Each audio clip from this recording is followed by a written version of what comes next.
समस्त को स्वागत। आशा करे जगन्नाथ कृपारू समस्ते भलरे थिबे। वास्तव में जीवन में आमे अनेक शिक्षा लाभ करिथाउ, किंतु एहाकु निज जीवन में प्रयोग करि न थाउ। तेबे एही अमूल्य शिक्षा को निज जीवन में प्रयोग करंतु, आपणकर परिवार खुशी रे रहिबे। तेबे चलंतु ए प्रसंग रे एक सुंदर कहानीटीए शुणिबा। कहानीटीर ना हैला स्वामी स्त्री को उचित शिक्षा देले। दिने स्वामी तांको पत्नी को कहिले, मो परिवार भौणी भाई और सेमानंकर पिलामानंकु भेटी बहुत दिन हो गलानी। मु भाबुची समस्त को घरे एक भोजी रे निमंत्रण करिबी। तुमको एक भल भोजन प्रस्तुत करने को पड़िबो। पत्नी रागी करी कहिले, ठीक अछि आमे देखिबा। तेणु स्वामी कहिले, मु मोर परिवार सदस्य को प्रथमे निमंत्रण करुची। परदिन स्वामी तांको ऑफिस को जाई अपराह्न रे फेरी आसिले। तापरे से तांको पत्नी को कहिले, तुमे खाद्य प्रस्तुत कल कि? मो परिवार वर्तमान घंटे मध्यरे आसी पहुँची जिबे। पत्नी कहिले, ना मु ए पर्यंत खाद्य प्रस्तुत करी नाही। एवं जहाँ भी हेउ सेमाने तुम परिवारर सदस्य, सेमाने अपरिचित तो नुहंती। सेमानंकु कोनोसी विशेष खाद्य खाइबार आवश्यकता नाही। तेणु सेमाने घरे जहाँ उपलब्ध ताहा खाइबे। पत्नी ठारू एहा शुणी स्वामी बहुत रागी गले एवं कहिले, गतकाली तुमे मते काहीकि कहिल नाही जे मु खाद्य प्रस्तुत करि परिबि नाही। स्त्री हठात रागी जाई कहिले, ताहेले सेमानंकु मना करि दियो, सेमाने आसंतु नाही।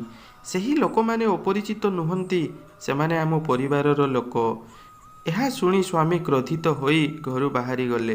किछि समय परे कबाट ठक ठक बाजिला। परे पत्नी कबाट खोली आश्चर्य होई गले। द्वार सामनारे तांकर भाई भौणी बापा और सेमानंकर पिला छिड़ा होइथिले।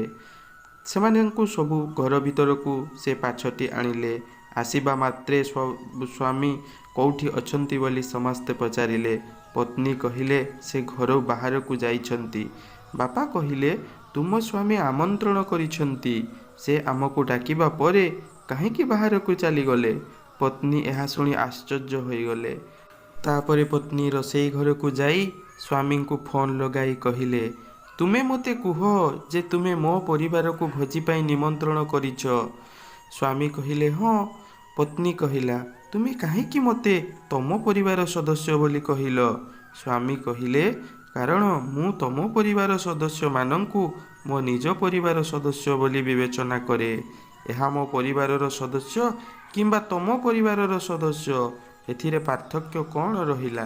पत्नी कहिला, मु आपणको अनुरोध करुची, बाहर प्रस्तुत खाद्य आणंतु। घरे भल किछि नाही जहा मु रोषेई करि परिबी। स्वामी कहिले, एही समय रे मु घरर बहुत दूर रे अछि एवं जहा भी हो सेमाने तो तम परिवारर सदस्य, सेमाने अपरिचित व्यक्ति नुहंती। घरे जहा उपलब्ध अछि सेमानंको खाइबाकू दियो, जहाकू मो परिवारर सदस्य को खाइबाकू देव बोली तुमे भाबुथिल, जहा फल तुमे मध्य एक शिक्षा पाइब एवं तुमे मो परिवारर सदस्य को सम्मान करिबा शिखिब। कहानीटी जदि आपंक भल लगी तेबे आपणकर बहुमूल्य मतामत देबे एवं चैनल को सब्सक्राइब करिवे। Thank you.